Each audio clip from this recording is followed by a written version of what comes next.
Hey, and welcome to Girl Embrace It. I am your host, well, and your guest, Shalimar Johnson, and I thank you so much for joining me on today.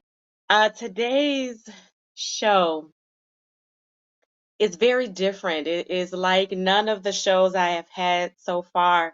And the reason is because I am sharing my story, and parts of the story that I'm sharing, I've never shared openly before and or privately, actually, a few parts of it. This month is Domestic Violence Awareness Month, and I am a domestic violence survivor. And I wanted to pay tribute to both victims and survivors of domestic violence. I will do that toward the latter part of the segment, and I'm going to share that part of my story as well later on in the show. But I want to take you all on a journey through my life um, and life experiences that have validated me being able to say, girl, embrace it, because I have embraced so many things. I was very careful about what I chose to share on today intentionally because I wanted to make sure it was what God wanted me to share, because everything, I believe is within timing. Timing is a big deal. And I wanted to make sure it was time for certain things, and my nerves were getting in the way, and flesh was getting in the way, fear was getting in the way, and so I had to get myself aligned with him so that I could hear him and make sure that if there was a no, not right now, that it wasn't fear feeding me those words, but it was in fact his Holy Spirit telling me no, not right now. And so I'm comfortable in that the things I am sharing, and confident in that the things I'm sharing is what God wants me to share on today. That does not mean that I am not nervous about it, because I mean I am, and I'm just being very transparent and honest, and that's just who I am. I am transparent, I am honest, and I have gotten to a place where I am all right with my life, to an extent being an open book. I told God that I will use my story, my testimony, my experiences, my life for His glory and to help others as He sees fit. And so that means that it's open, and I need to share it when He tells me to share it. So enough of that. I believe I will start when well, I'll say this.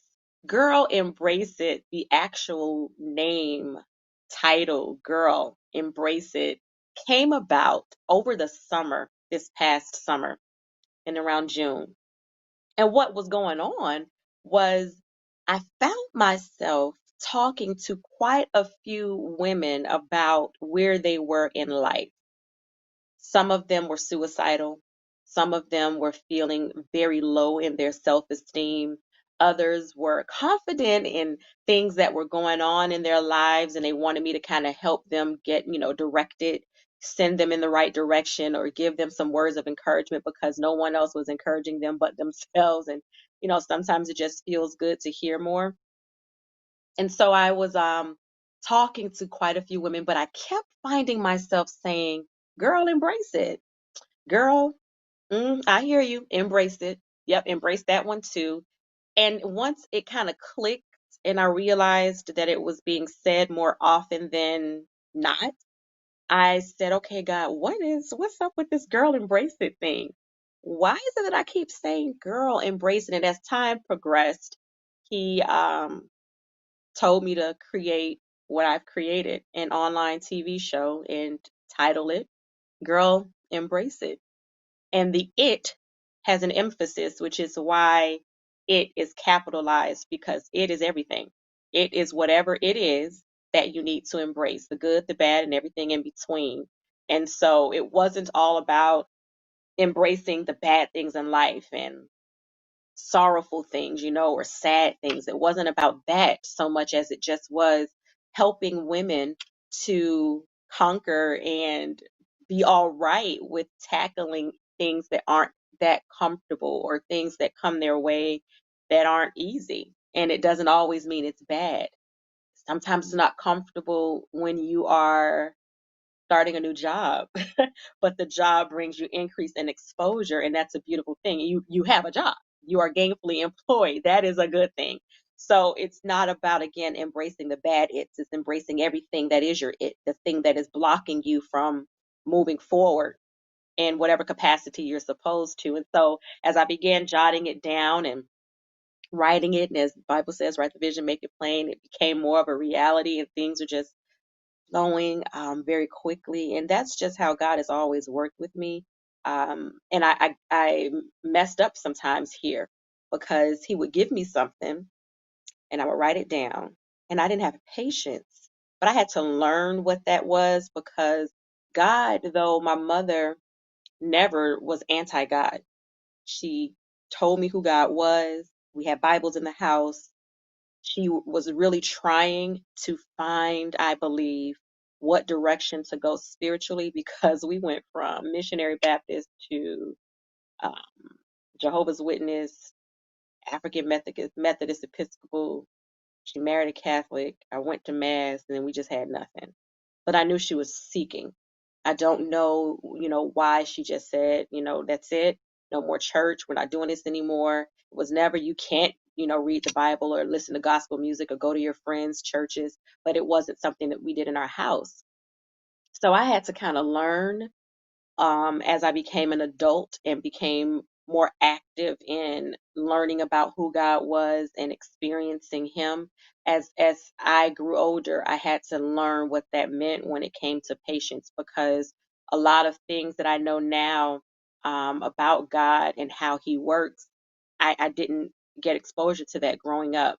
And so with people who were around me, not everybody, but enough for me to remember, who were around me, they were a little more advanced in that area than I was, because it was a part of the core of their home. It's what they did on a regular basis. Church was their home. God was what they centered everything around. And so as time progressed, I learned that everything God gives you doesn't necessarily mean it's for that moment, that day. I've got all of this stuff together. It seems like all the parts are here. Here is the business. Here is the vision. Here is the organization. Tomorrow it's got to be out there, and I got to get it done. And I had to learn to be patient. And so in that, things were kind of coming together very quickly for Girl Embrace It TV. And but I remembered patience. So I really took my time, and I really listened to God to make sure what my next step was. And so this is what I created. And that's the reason why the television show, or the online TV show, is titled Girl Embrace It. Now, as far as this sunflower is concerned, I really love sunflowers. Sunflower has been my favorite flower since I was a teenager. And there's a different story behind that. My grandmother, my mother's mother, passed away when I was young. Either I was 12 or 13. I know I was in the seventh grade. And I remembered having a dream. I was in a white dress, and I was running through a field of sunflowers, and I saw her face. And that dream I had shortly before she passed away. And I made a link and a connection with sunflowers from there. And I want to say that my gardener, um, that we had growing up planted a sunflower, but sunflower later on down the line grew, and I didn't plant it. My mother didn't plant it, but there was this sunflower. And then so I had a deeper liking for sunflowers, even though before I just liked them. They were big, they were bright, they were pretty. And I was just, that was my personality, and it still is. And so the sunflower, though, on a deeper level than just the physical, which is also why the sunflower is something that I use for Girl Embrace It, is because obviously it stands tall, and it is bright. It withstands the intense weather. Um, it bends, but seldom does it break. It takes a lot of pressure for it to break. But the oil of the sunflower is used to help with heart health. It aids in helping with the heart. And when I began to read more on the sunflower and the significance of it, especially when it came to me to use it for Girl Embrace It TV, and I ran across that, I said, okay, God, how does this connect? And he said, well, think about oil and how it has to be pressed, because the oil is not just on the sunflower, it has to be pressed out of it. And apply it to Girl Embrace It, in that the things that we are dealing with as women that we feel pressured by or pressured with, we feel like we have literally had all that was in us pressed out of us: energy, affection, emotion, love, all that we've got has been pressed, as if it were the oil being pressed out of the sunflower. Because once all of the oil has been pressed, the sunflower is withered, right? But the oil's significance is so strong, similar to that of the oil of an olive. But the sunflower's oil literally helps the heart.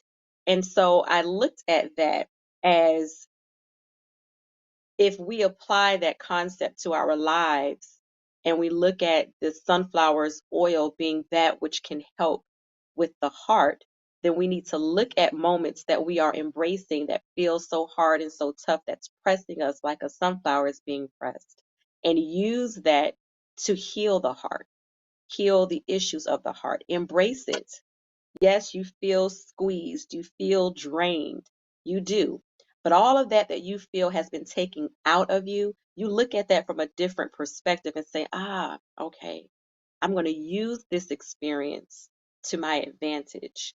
Whatever I feel has now drained me, I'm going to flip it and use it so that it can replenish me. Just like the oil from a sunflower helps with the healthiness of the heart, let this issue, this situation, this circumstance be used to help heal the issues of my heart. And so when that I made that connection, I was like, all right, so it's a little deeper than just the yellow bright flower when it comes to using it with Girl Embrace It. So that's where Girl Embrace It, the name, the title came from. That's why I have the sunflower. That's the significance of the sunflower. And I'm also answering some questions that people asked me, questions that came through girlembraceit.com and girlembraceit@gmail.com. I have the chat up, guys. Let me make sure I pull it up. So if there's anybody who wants to send some messages, feel free to do so because I can see it. All right. But the next thing I wanted to touch on is something that is dear to my heart. It's a little more about me. When I was, and this is talking about too why I again am validated in saying to you, girl, embrace it. I have experienced in my 40 years of living so many things, more than the average person would have experienced by the halfway point of my life. Um, but earlier on, at a point in time, and God didn't tell me to reveal the age as of yet. Maybe that'll be in the book. I don't know. But I had an experience, and my friends, people I was associated with, they were talking about love and their boyfriend and what they were doing and how wonderful sex is and oh, how powerful it is. And I just wanted to be a part of the conversation because I didn't have nothing to share. I couldn't relate. And so I decided that I wanted to have that same story and made a decision to go about having sex with someone that I felt was the one that I needed to. I didn't really have a criteria or a checklist because I never really had that conversation. I really didn't know, other than you just don't do it. I didn't know what that meant. I didn't know what you would experience. I didn't know what it would feel like. I didn't know anything other than what I heard people saying, what I saw on television, and how wonderful it made it seem. And to make a very long story because of the flow of things short, when the moment came, it wasn't what I thought it was. And I said, okay, I don't want to do this anymore. Well, that wasn't the thought process of the other person. And so my I don't want to wasn't taken into consideration. And so I experienced something that I wasn't ready for and found myself in a bathroom with the door locked, embarrassed because I didn't know what to expect. I knew that it wasn't what I wanted. I knew that I said stop. And now there was, blood involved. I didn't know what that was all about. I had no clue. And I knew I shouldn't have been where I was doing what I was doing. At least I felt like I shouldn't have been. And that was my first experience. And I held on to that for a very long time. But oddly enough, and I got this piece of, I guess, revelation as to why I stayed so connected to certain people, no matter what they did to me, how they treated me. Um, and I'll talk more about that in a moment. But I learned this recently about myself because growing up, I always wanted to have like this big family, grandma and grandpa, you pass down the recipes and we've got big family gatherings and aunts and uncles and cousins. And, I never had that except when I went on family reunions with my father's side of the family. That was the closest I got to it. But there were still so many people I didn't even know. But that was the closest I got to it, right? But in my home, my everyday living, because my parents divorced young, for me young, and I didn't grow up with them in the home. At one point, when I was 7 years old, it was said to me that they were getting back together and going to get married again, and then it never happened, and I was crushed. I didn't hate anybody, but that did something to me, as far as believing that what seems impossible could happen. I felt like the impossible could never happen because when I thought it would, it didn't. But I always desired that sense of family. And what I found myself doing over the years was connecting myself with people who had these big families, and I felt that I could be a part of it. Most of the time, it would be mother or grandmother or the aunt that would be like, girl, come over here.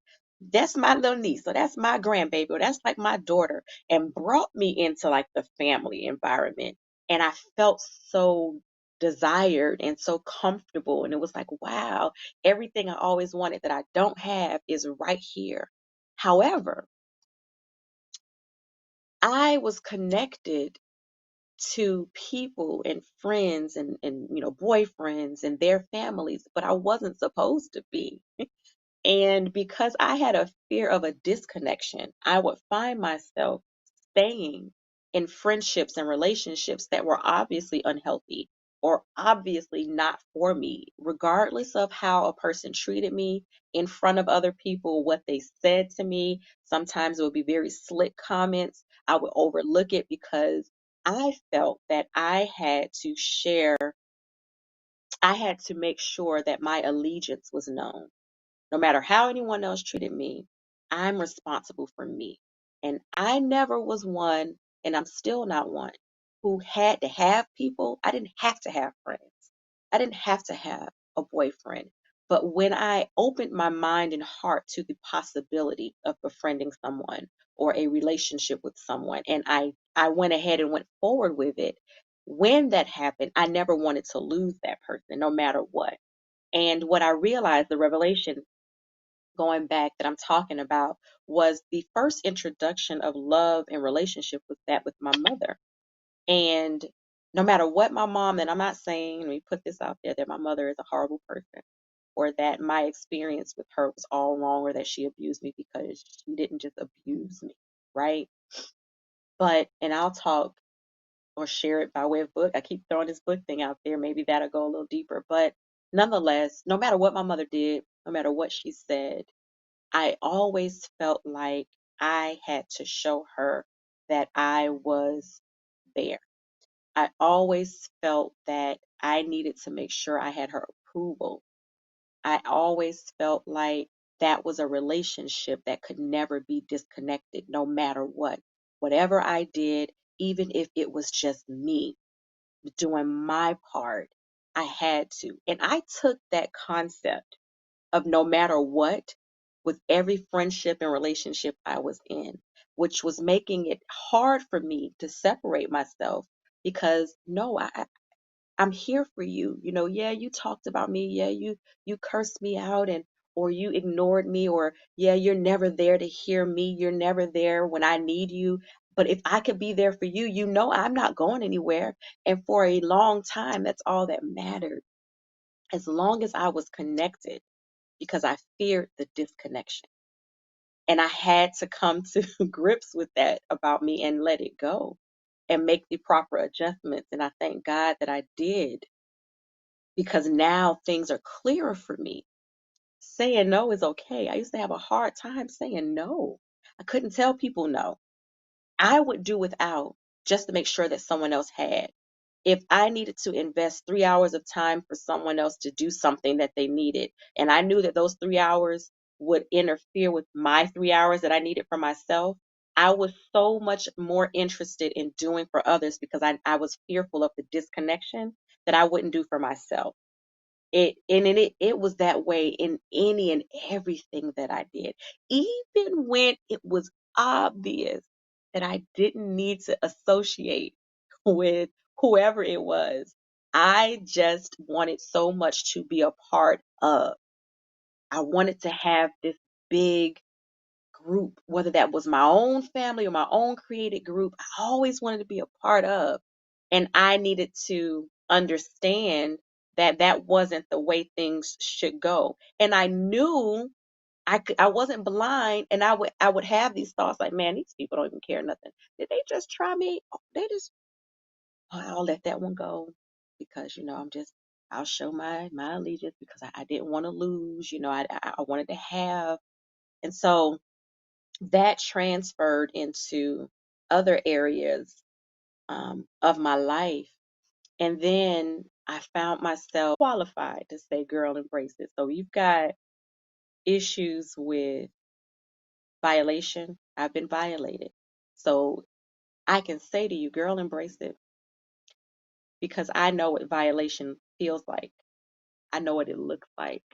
I know what it feels like to remember it years down the line, or have an instance where the moment and the flashback is so clear and vivid.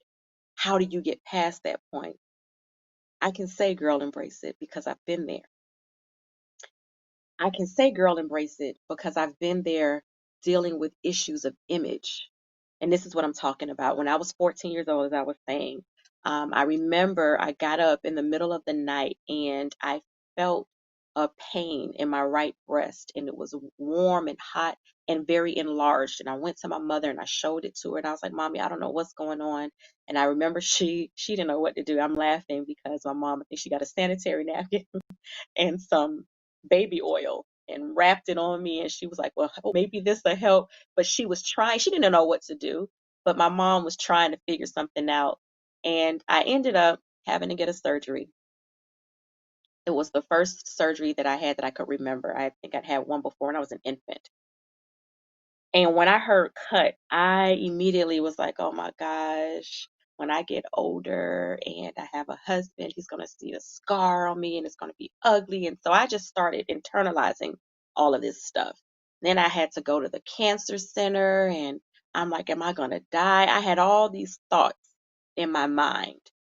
And the tumors were removed, and it ended up being two that they found. One was hiding behind the other. Turned out that they weren't cancerous, thank God. But I had to go through that process. And it stuck with me for a long time because I had this scar and this reminder of an experience, and the scar didn't seem like it was going to go anywhere. And I felt like now my body that could have been perfect is now distorted. And it wasn't even distorted, but at that point in my life, and when you're a teenager, image is a big deal then, and it still is now. And it was just seeming like it wasn't gonna ever come together. And then I found myself only a matter of a couple of years later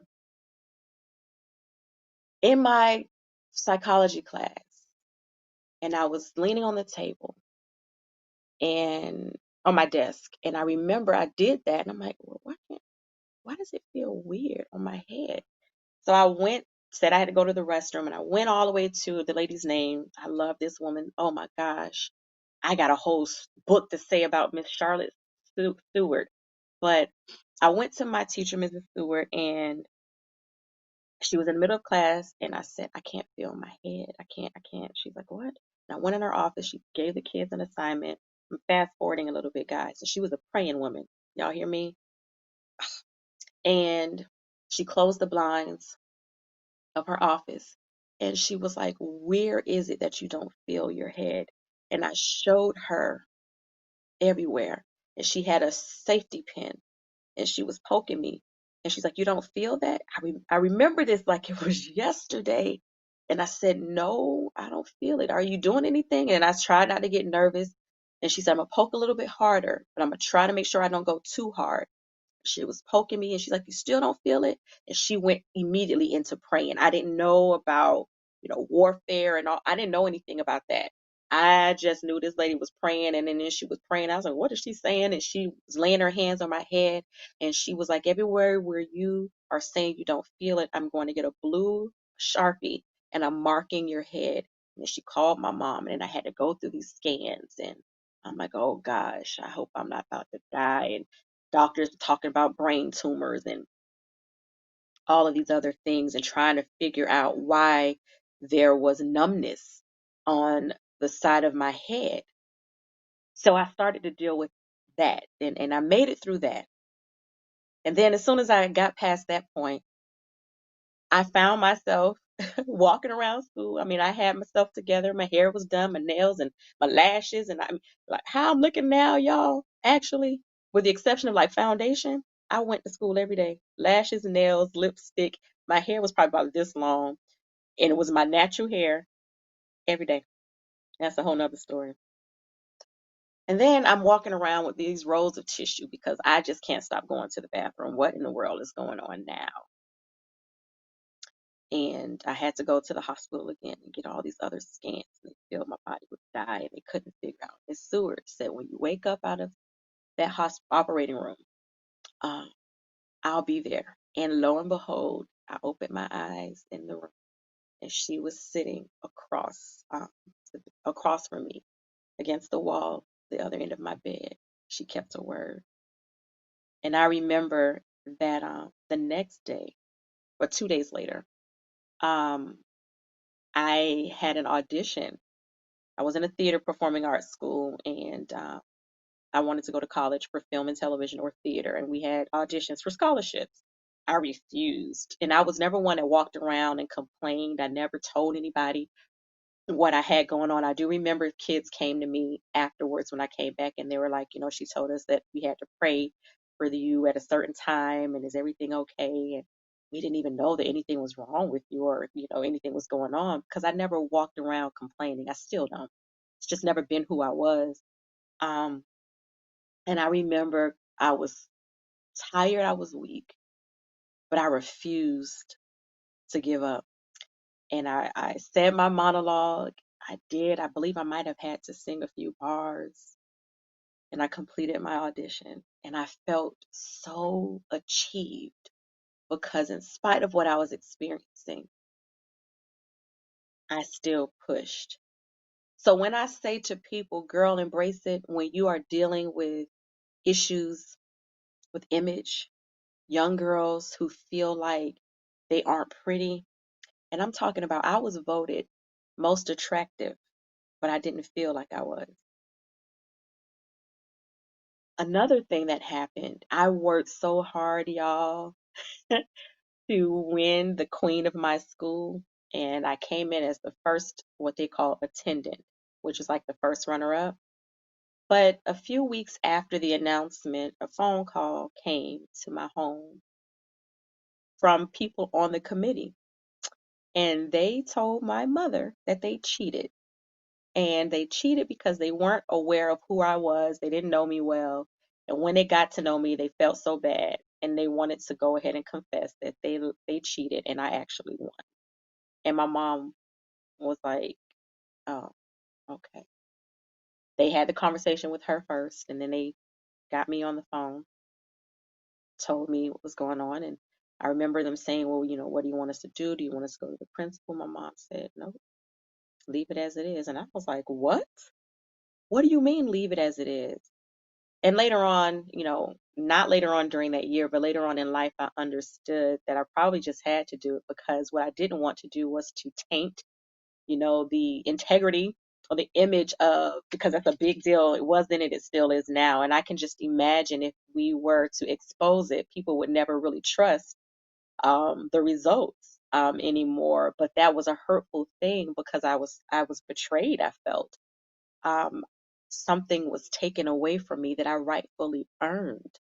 I had to sit back and watch someone wear a crown that I won, that I earned. The people that were booing me because they didn't know me when I would give my speeches, I went through all of that stuff to try and win. In spite of me doing that, I still lost. And then to find out that it wasn't really a loss, but I had to deal with that. And that was a hurtful thing. So if I ever say to someone, girl, embrace it because you've been betrayed, I've earned the right to say, girl, embrace that. Embrace it. I've been there. I know how it feels to be betrayed. I know how it feels to battle in your body and not really know what's going to happen next. I know about the fear that comes when health isn't going in the direction that you think it should go. And I'm talking about it from an earlier age. I'm speaking of teenagers and young adults. Now, health things came later on too. um, my Lord, yes, it came later on too. But that's one part of that I want to share with you guys. So I think I've earned the right to say, girl, embrace it in those instances. Um, I graduated high school, moved to California because I wanted to pursue an acting career. And everything was like going so fast, guys. I literally got there. I was printing out my headshots. I think it was at Kinko's. Got my manager because the person that was there was like, "Whoa, wait a minute! You got this look and everything." All of my auditions, I was booking it, commercials and music videos, and I was on the set as an extra, just supposed to be in the background somewhere. Makeup artist finds me, "Oh, I need your face so I can show the director the makeup," and the director's like, "Well, I need your face on the camera." It was just everything was happening so fast. Then I was dating somebody that was known. Um, and it was just, I thought everything was going to come. And one day I got in a very bad car accident and I was paralyzed, my entire right side. And I was like, this is the end of it for me. I thought that my life was never going to be the same, and I almost felt like not living. And then I had to get it together and talk myself through that. And I remember laying in October, and this is why one of the things that really rings for October for me, that is a very different month. It was around this time, October 28th, 2001. And I laid on the bed and I said, you know what, God, I'm not a loser. I'm a winner. I'm a fighter. And if I only have one good side, at least I have a good side. Whatever it is you want me to do, if you just let me walk out of here, I will do whatever it is. I don't know much about you, but I'll learn more about you. But Lord, can you please let me walk out of here? And when I tell y'all, I walked, ooh, I walked out of that hospital when I didn't think that I was. And I am eternally grateful because God answered my prayer. And I tried my very best to hold to the word, the promise that I made him. Sometimes I went backwards and I was reminded, oh Lord, I told him, I promised him, Shalimar, you're tripping. And I had to check myself, right? But I believe too, because of who I was dating at that time, I've shared this before with some people, and because of the fact, because I didn't have any health insurance, y'all, and the person that I was dating was a well-known person, and they were calling regularly.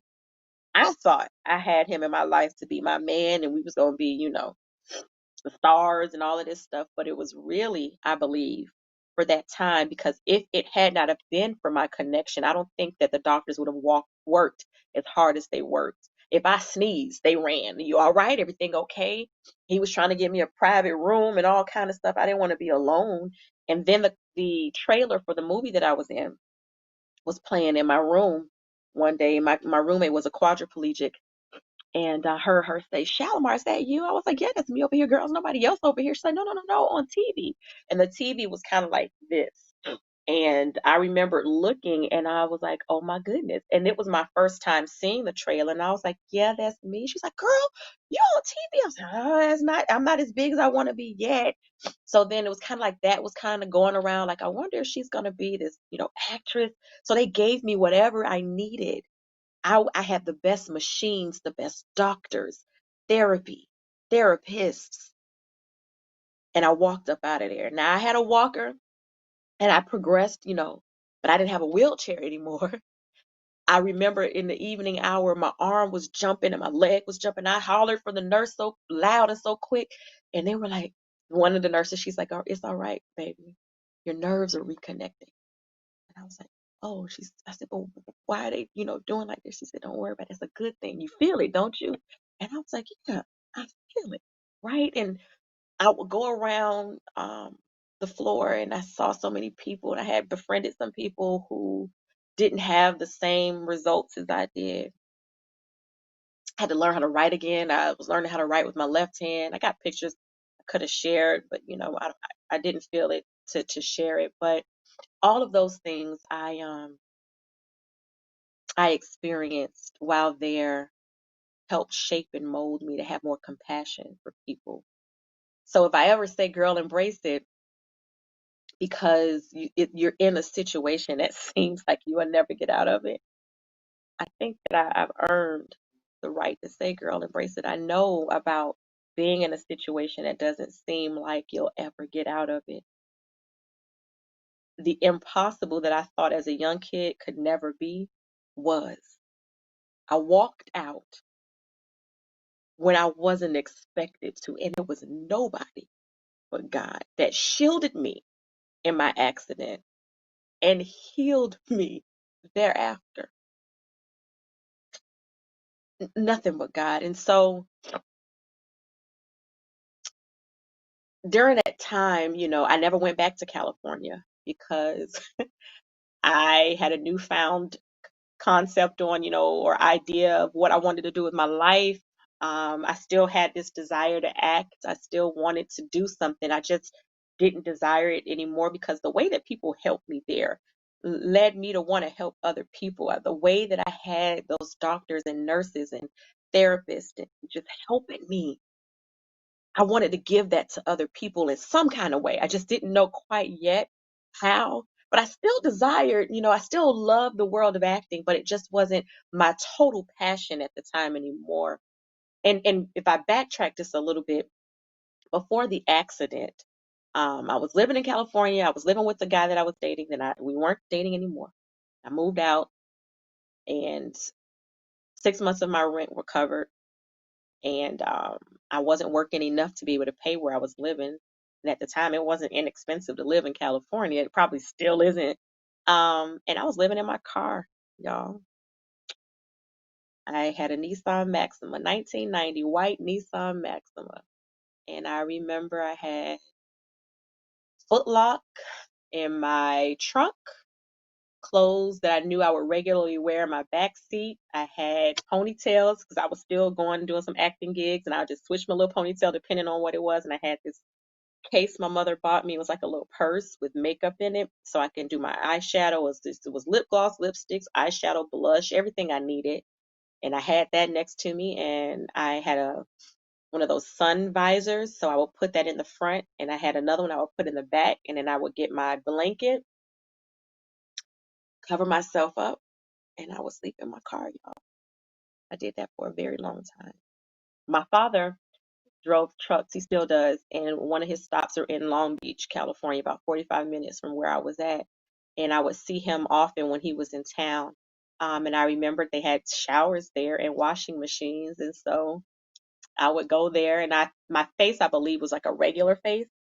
And so I don't know. No one ever said anything to me, but I figured people would let me come in there because they just didn't know um, if I was on the truck or whatever. So I would bathe there, wash my clothes until I felt uncomfortable because I was doing it too often. And then, I would go into the restaurant, brush my teeth in Burger King. So if there's anybody who doesn't have a place to stay and are homeless or living from house to house, person to person, getting vouchers to try to stay at the worst hotels that you would ever see. And I say, girl, embrace it. Not because I'm just saying it just to say it. It's because I literally have lived it. I know what it feels like to for real be homeless. I know what it feels like to not know where you're going to be. I know what that feels like because I've been there. And so that's just a little bit of me before. And this segment is a little bit longer. I normally do a 30-minute segment. We're about 40 minutes in, and I know that. And I thank those of you who are watching for staying and watching. I'm almost done with my story. There's so much more, but this is all that God has told me to share. And then I'm going to do my domestic violence tribute because I do have some names that I want to call out and some pictures that were shared that were given, they gave me the okay to share it. So I do want to share those, but I'm going to share with you now my story of abuse. I never, ever in my life of dating ever had a man call me out of my name, beat me, hit me, punch me, push me, throw me, toss me, nothing. I get married to a preacher. How we met and all that, read the book, you'll find out. But let me just get to the point. I figured I could trust him because of the position he held. I never seen any signs. I'm gonna tell you how I ended up not seeing signs. Whenever we were around each other, we would date, go on a date. We would meet up in separate cars, and then we would leave in separate cars. We were with each other enough time for the event we went to or the dinner that we had. We conversed a little bit thereafter, and we went our separate ways, and we may have talked on the phone. At the point when it came time for him to come by my house, if he took his shoes off, he stayed too long, it was time to go. There was just enough time to keep it under wraps. But when it became real, when we said I do, and there was no leaving too much, more time was invested, that is when I began to see. A month in, I was like, who is this man? Did you just throw? Wait a minute. But this was the problem, y'all. I was in the church and I was like, how am I going to leave this man, divorce this man, and I'm in the church? What does that look like? What do I do? And I finally got to the point where I was like, I can't anymore. I was on a trip with him, my son at the time. He had a daughter and she was living with us. He didn't like something that I said in front of his godparents. And on our way leaving their house, he grabbed me by my hair and banged my head into the middle of the front seat. And he was like, I probably should cut you up and put you in a plastic bag and throw you in the bushes. And if But mind you, sitting there like with the kids in the back seat watching. And in my mind, I remember saying, if I respond, what else would they see or hear? So just stay quiet. And I recall being pushed, go up the stairs at the hotel, going up to the hotel. We had two beds. The kids were in one and we were in another. And we had just eaten not too long before. And it did not end in the car. And he was still infuriated. And he kicked me. And he kicked me again. And told the kids to close their eyes and go to sleep. So in that moment, I'm thinking, okay, what do I do? Do I try to run out of here? I'm thinking of a plan, right? A way of an escape. But then I felt like I was about to die. And I remember throwing up, and he said, eat your vomit. And I was like, oh no, I'm not eating nothing. No, that is not gonna happen. And I somehow ended up right next to the refrigerator. It was one of those little short refrigerators you find in the hotels. And he picked up his blue and white sneaker and he held it to my head. And I remember y'all looking at him and I said, if you kill me, you better kill me, but make sure I'm dead. But one thing I'm not worried about is going to hell. I know I'm going to heaven. And I promise y'all, at that moment, I was all right with death. And I just knew I was going to die. And he looked at me and he dropped the shoe. And then he was like, let's just have sex. I said, oh, yeah, he's crazy for real. I can't. Are you serious? And I remember taking my rings off and I threw them. He was like, this doesn't make you want to. It's, man, all right, whatever. Then he went to snatching cords out the wall so I couldn't make a phone call, couldn't watch TV. Left the next day. And that was my first experience of the extreme, right? I finally made I'm fast forwarding through some things. I finally made my way. We got back home. We were out of town. So it was a distance to drive. Got home. We were in a rental car. I remembered on a drive saying, how am I going to get out of this? And I said, this is what I'm going to do. I'm going to take my son with me when I go to return this car to Enterprise. And Enterprise usually drives you back home. And I said, I'm going to ask the Enterprise driver just to hold on for a minute. And I did. I went in the house, got my keys to my truck. I lied and I said I forgot some stuff that I needed. The guy from Enterprise is still out there. I got to give it to them so he wouldn't ask questions. I got in my truck, told the Enterprise guy thank you, and I drove to a friend's house. Well, I take that back, y'all. Right before that, and this is what made me feel like I was supposed to do it because I really didn't know where I was going to go. I just knew I wasn't going to stay there. But I checked the mailboxes in school, and at that time you would get like a stipend check versus it direct deposited at that time. And I saw the check; it was $1,200, and I said I'm going to use this money, cash it at the check cashing, and I'm going to buy a ticket. I called my cousin. I told her what was going on. I went to Orlando on a bus. I left my truck at my friend's house. I told her she could keep it. I was done. I bought a laptop. I bought myself a few items of clothes at Walmart. Bought my son some clothes. I had to buy a wig because he pulled my hair out. I got a wig from the store. I got on the bus. And y'all, talk about betrayal. I told my pastor where I was going. I got a text message from my then husband, and he asked me, why did I leave? I was so mad. Why did she tell him? I asked her, don't say a word. And I felt like I was in a scene on What's Love Got to Do with It when Tina Turner told her mom and her mom told her husband and Ike came where she was at on the bus. And I was like, oh my God, at that time I thought that was what my experience was going to be like. And I said some things to that my pastor that I shouldn't have said out of anger. And I apologized to her for it later. But I left my purse at the stop that we had made on the bus.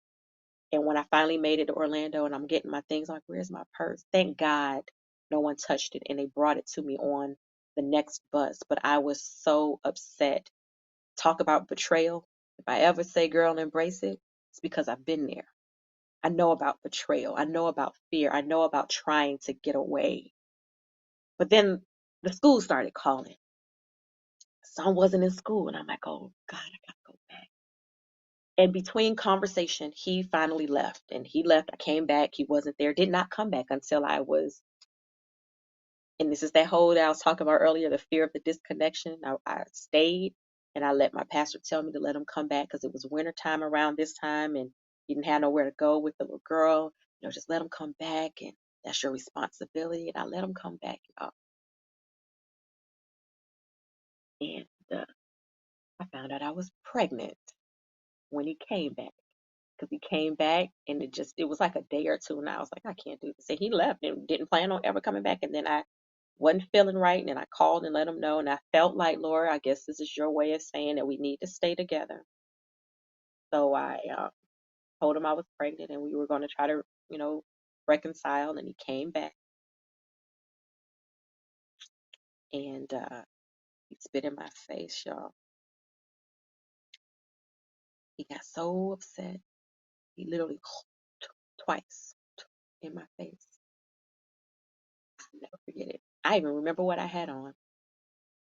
I'd never experienced anything like that in my life. And then I found myself again thinking, what do I do? I can't tell nobody about this because now my problem is going to become somebody else's problem.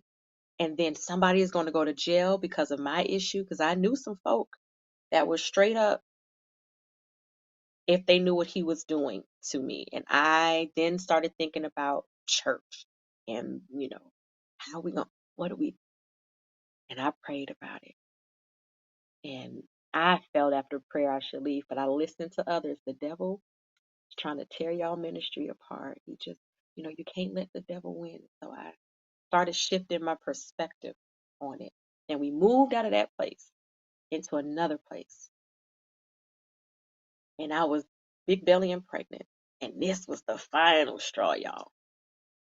He told me a few times, he was going to kill me and all these things. But this time, because I did not give him what he wanted to go wash clothes, it was my clothes. I didn't have any clothes. He didn't like my response. It ended up into a fight, and I called the police. I called the police the one time that he spit on me, and that was, I wish that officer didn't tell me what he told me, but I knew he meant well. He said to me, now look, I'm here. I'm not going to put all of this stuff in here because what's going to happen is if anybody comes back to this home again, they're taking your kids. They don't play about exposing kids to violence, domestic violence. They don't play about this. They will take your kids. You need to make a decision. I had that in my mind. Every time something happened, I'm like, oh my God, I don't want them to take my son. Don't want them to take my son. I got to figure this out on my own. And if I tell somebody else, then they call the police and then they call DCF and then they come, they're going to take my son. I have to figure this out on my own. But at that moment, he said to me while I was on the ground like this, pregnant with my second child, and he whispered it in my ear, I really want to kill you, but I can't, and walked out. I was like, that is the third time, but why can't he? I said no. And my son came down the hallway screaming, Mommy, what's wrong? I said, get dressed, baby.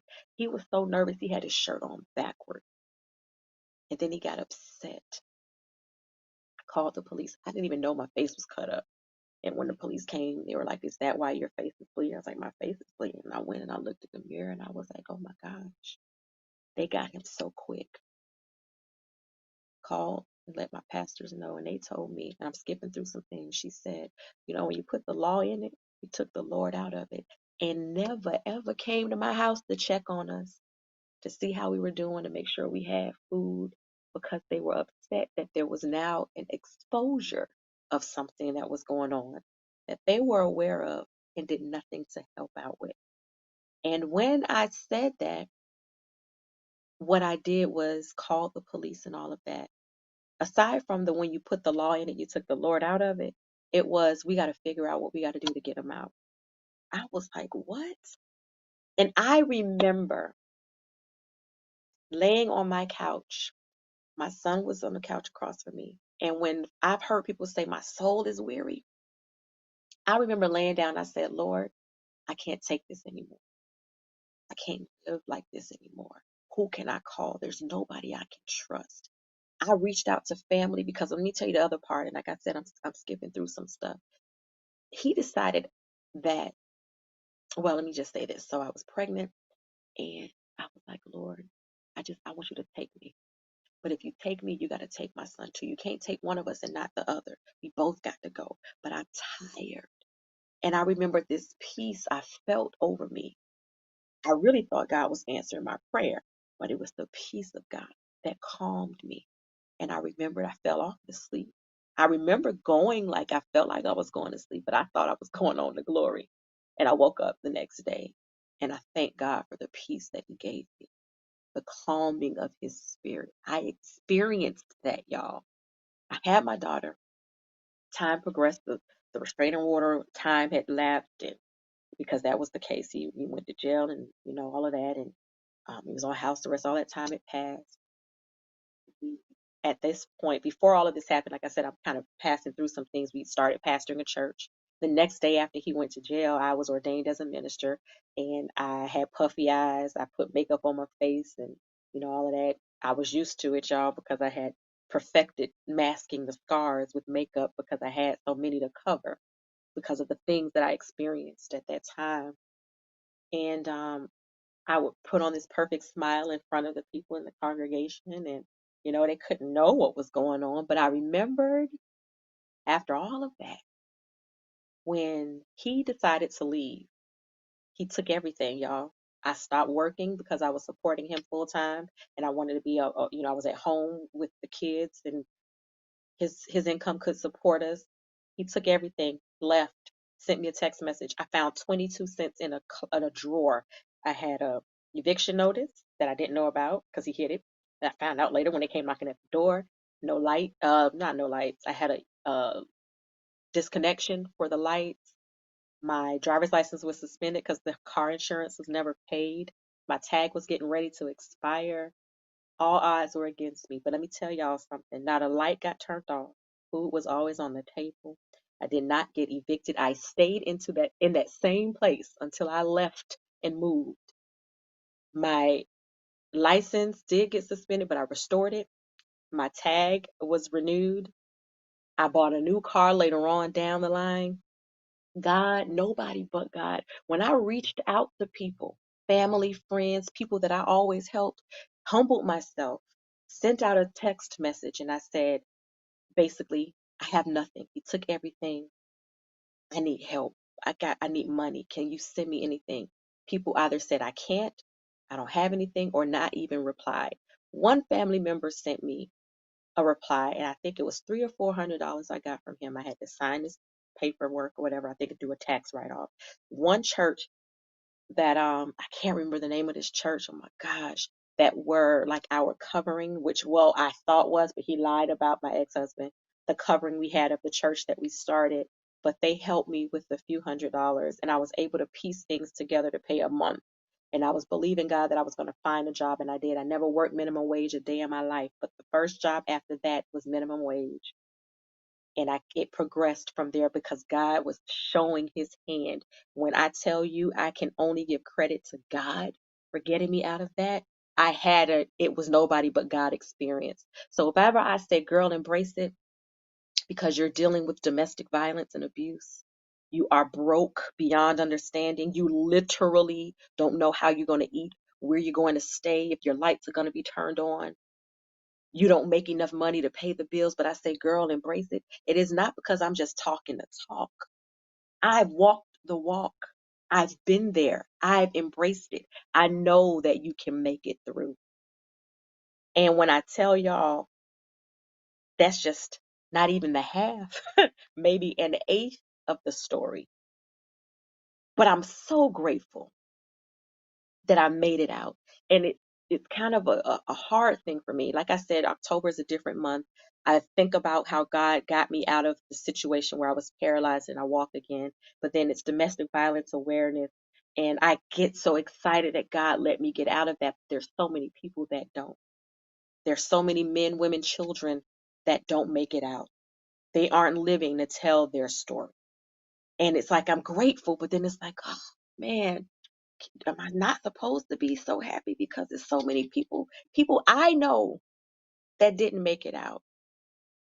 And so October is a month for me where my emotions kind of go in so many ways. Nothing bad. I don't feel down, depressed, and sad and angry. I'm grateful and I'm elated, and I do feel sorrowful for those who didn't make it, but I want to remember them and the good things, those that I don't know. I say, God, let the people who were connected to them remember the good times, not to have them to just remember how they left, but remember how they were when they were here. I think about the ones that I knew who didn't make it out, and I say, God, can I just remember the smile, if nothing else, the times that I had with them where I laughed or just exchanged words. Remember the good times.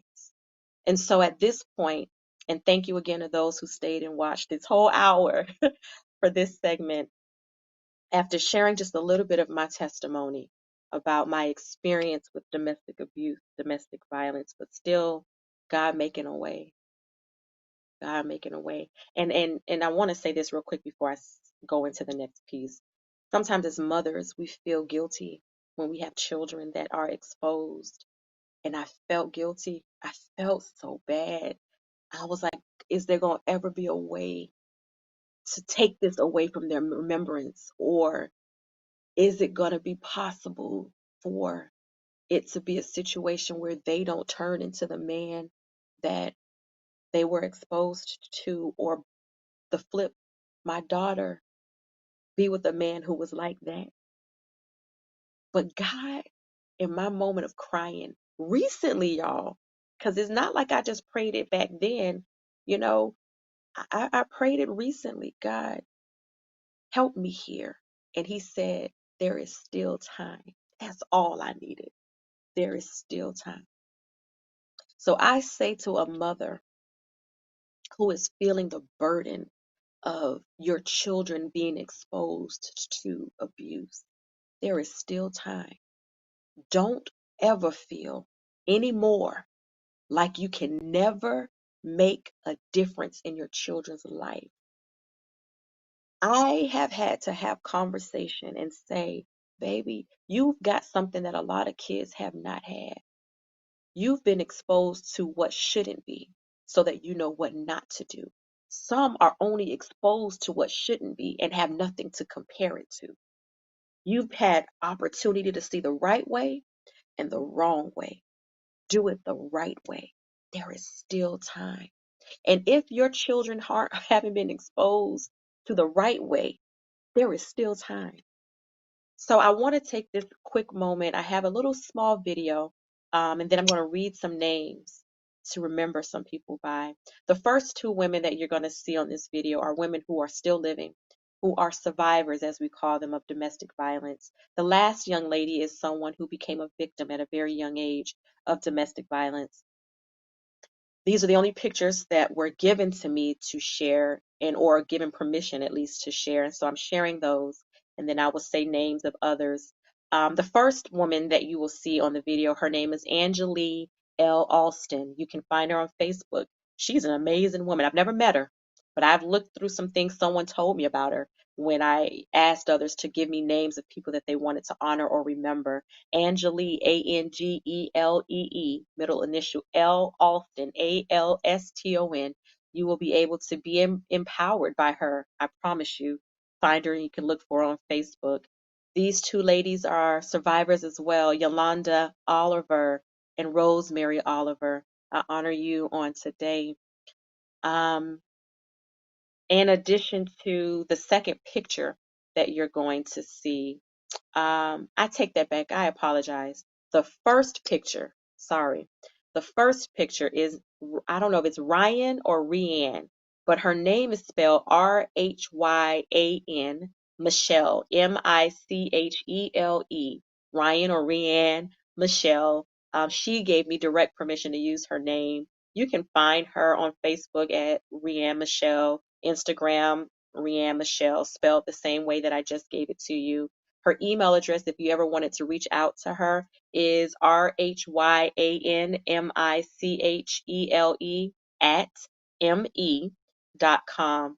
That's the first picture. The second picture is Angelique L. Alston. And then the third picture is Taya. Um, she's a victim. She didn't make it out. She unfortunately uh, died at the hands of her abuser. But we will honor her and remember her on today. And Melissa Howellback is another young lady's name that was given to me. I do not have a picture for her, but I do not want to forget to say her name, Melissa Howellback. She did not make it, but we do remember and honor her. So I'm going to play this video very quickly.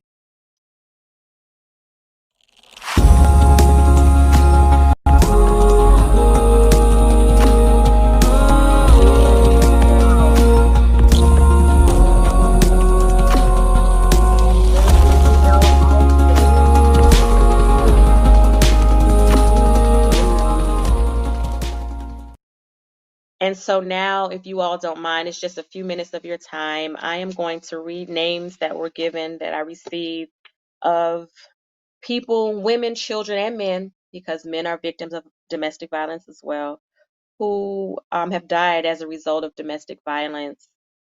So, in memory of Warkeisha Renata Cattle, Sarah Cooper, Amber Lee Gaddis, Jamiria Howard, Natasha M. Arredondo, Chanel Brown, Stacy Guzman, Sabrina Rosario, Enzi Valdivia, Ezekiel Valdivia, Zeth Valdivia, Zuriel Valdivia, Teresa Bagwell, Kelsey Barrett, Alexis Bush, Emily Butler, Brianna Carpenter, Gloria Casillas, Gianna Lee, Giovanni Lee, Brittany Long, Colton Miller, Gabrielle A. Petsche, Demetrius Gordon, Chloe R. Randolph, Abdikadir, Megan Goyette, Brianna J. Houghton, Jennifer Irigoyen, who was pregnant, and her unborn child, Adeline Liu, Dorothy Liu, Tennyson Liu, Jennifer Schlout, Lisa Suspanik, Deborah Waldinger,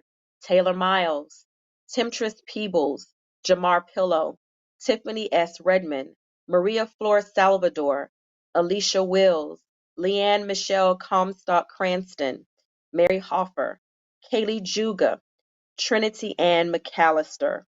We remember you, we honor you, and I ask you, if you are in a domestically violent situation, and I understand, you're trying to make a way out, you're planning, or maybe you're not even knowing what to do. Don't ignore the signs and get out. Oftentimes people ask, why do people stay in those situations? Like, if it were me, I wouldn't let anybody just beat on me or hit me. But no one ever really thinks about, why is it that they're staying? I stayed because I didn't have anywhere else really to go. I was trying to plan. I didn't have any money. Sometimes you stay because you're trying to figure out where the finances. I stayed because I was afraid that the state were going to get my kids, and I didn't want my kids to be taken from me. I wasn't as educated on the things that were out there and available. So I ask those of you who are watching who haven't had a domestic violence experience to have some compassion and think about the reasons that they might be staying, and the mere fact that they just may not know what to do. But again, I ask you, if you will, get out.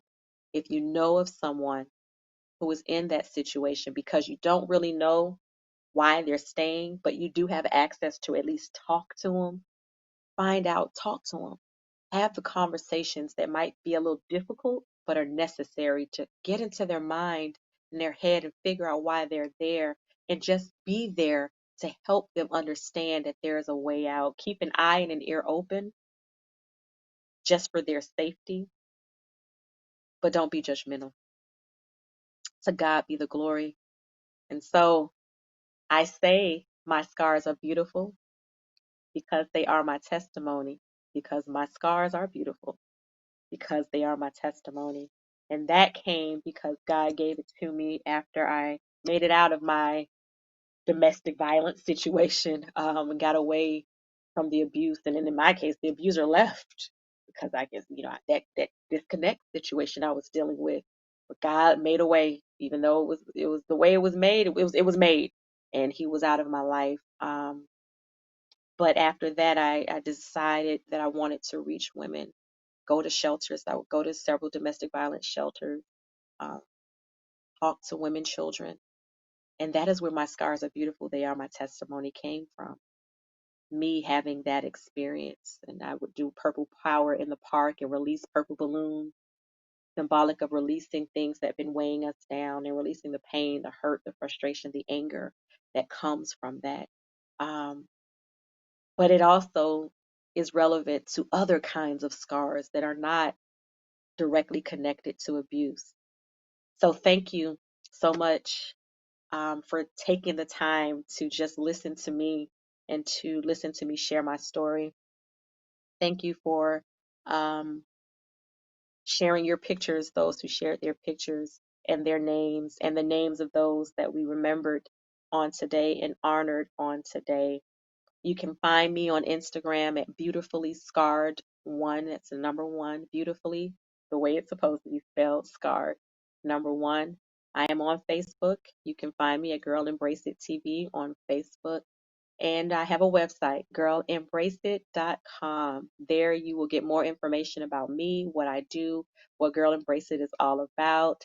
If you needed or would desire to have me come and speak at an engagement that is around domestic violence awareness, you can reach me that way.